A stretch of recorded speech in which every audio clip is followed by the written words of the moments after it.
বাসের জন্য একটা লাইন, প্রাইভেট কারের জন্য আরেকটা লাইন। আমাদের রাস্তায় মোট 3 লেনের রাস্তা।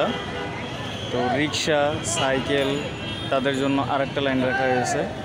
মানে প্রত্যেকটার জন্য আলাদা, যেটা কখনো পুলিশে করতে পারে নাই, সেটা স্টুডেন্টরা করে দেখাইছে।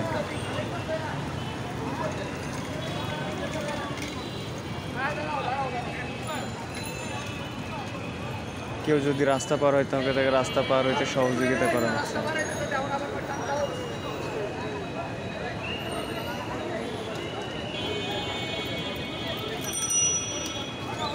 একটা রাস্তা ক্লিয়ার না হওয়া পর্যন্ত অন্য একটি সাইডে অন্য একটি সাইডের চলাচলের রাস্তা চালু করা হচ্ছে না।